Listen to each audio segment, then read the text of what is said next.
नमस्कार, आप देख रहे पंजाब केसरी टीवी। मैं हूं आपके साथ रिद्धि गौतम। सहारा साम्राज्य के मालिक और मुख्तार सुब्रत रॉय का 75 वर्ष की उम्र में निधन हो गया है। वो लंबे समय से कई बीमारियों से पीड़ित चल रहे थे। रॉय को बीते दिन मुंबई के कोकिलाबेन धीरूभाई अंबानी हॉस्पिटल में दिल का दौरा पड़ा, जिसके बाद उन्होंने इस दुनिया को अलविदा कह दिया। आज उनका शव लखनऊ के सहारा शहर लाया जाएगा, जहां उन्हें अंतिम श्रद्धांजलि दी जाएगी। 1948 में बिहार के अररिया जिले में जन्मे सुब्रत रॉय ने पूरे भारत में खुदरा, रियल एस्टेट और वित्तीय सेवा क्षेत्रों में एक विशाल व्यापारिक साम्राज्य खड़ा किया है, जिस वजह से उन्हें याद किया जाना कई मायनों में अलग है। आज इसलिए बात करेंगे सुब्रत रॉय की जिंदगी पर। एक प्रख्यात बिजनेसमैन होने के बावजूद भी सुब्रत रॉय की जिंदगी काफी उतार चढ़ाव वाली रही। रॉय ने जिंदगी का एक ऐसा सफर जिया जहां पर संघर्ष देखा, सफलता की पराकाष्ठा देखी और फिर जेल की हवा भी खाई। यानी कि एक ऐसा उद्योगपति जिसने फर्श से अर्श और फिर बाद में विवादों की वजह से फिर फर्श तक का सफर तय किया। भारतीय राजनीति की मुख्यधारा में रहने वाली हर एक पॉलिटिकल पार्टी के नेताओं से सुब्रत रॉय का गहरा रिश्ता रहा। एक समय था जब सुब्रत रॉय गोरखपुर के बेतिया हाता में एक वकील के घर में किराए के कमरे में रहते थे और यहीं से उन्होंने अपनी पढ़ाई पूरी की और यहीं पर उनके बच्चे का जन्म हुआ।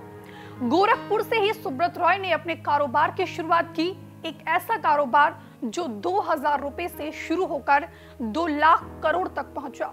राय को गोरखपुर से खासा लगाव था और इसी वजह से मीडिया क्षेत्र हो या फिर रियल एस्टेट, गोरखपुर में उनकी कंपनी ने बड़ा निवेश किया।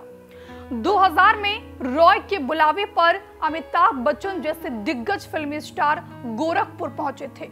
मंजिल भी मिल ही जाएगी, भटक कर ही सही, गुमराह तो वो है कि जो घर से निकले ही नहीं।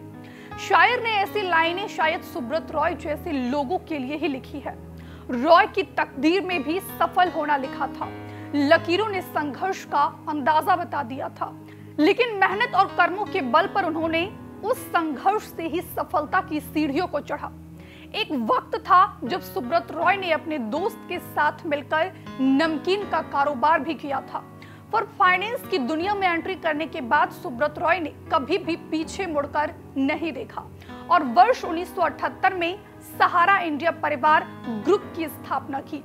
सुब्रत रॉय के सहारा इंडिया परिवार को अमेरिकी समाचार पत्रिका टाइम्स मैगजीन ने रेलवे के बाद भारत में दूसरे सबसे बड़े नियोक्ता के रूप में प्रतिष्ठित किया था, जिसमें करीब 12 लाख कर्मचारी काम करते थे। अपने पीक समय में सुब्रत रॉय का सहारा साम्राज्य लोगों के दिलों पर ऐसा छाया कि उसकी किसी भी स्कीम को लोग सरकार की स्कीम समझ लेते थे। लोगों को जितना सरकारी संस्थाओं पर भरोसा था, उतना ही सहारा ग्रुप पर विश्वास था।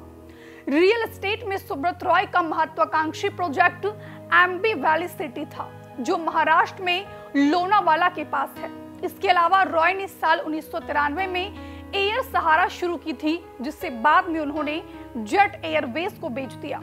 साल 2001 से 2013 तक सहारा ग्रुप टीम इंडिया का स्पॉन्सर भी रहा और वहीं सहारा की टीम पुणे वॉरियर्स ने 2011 में आईपीएल में एंट्री ली थी। तो ये थी सहारा ग्रुप के मालिक सुब्रत रॉय की कहानी, जो अब इस दुनिया में नहीं है। और फिलहाल के लिए इतना ही। देखते रहिए पंजाब केसरी टीवी। नमस्कार। हमसे जुड़े रहने के लिए हमारे YouTube चैनल को सब्सक्राइब करें और नई वीडियो की नोटिफिकेशन के लिए बेल आइकॉन को दबाएं।